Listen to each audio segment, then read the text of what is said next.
На період 1917 року, оцей період передреволюційний, у караїмів, які жили в Російській імперії,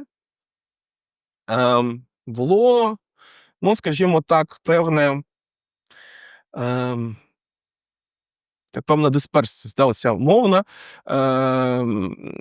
Старше покоління здебільшого в побуті говорила тюркською мовою, будемо так говорити, різною тюркською мовою, да?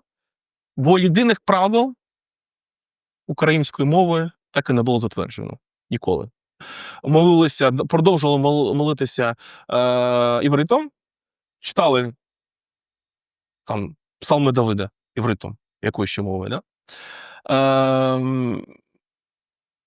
А в політичному аспекті здебільшого говорили і в побуті молодше покоління російською мовою переходило. Тобто це був період якраз, який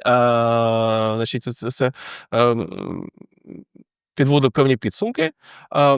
В 19 столітті була створена певна література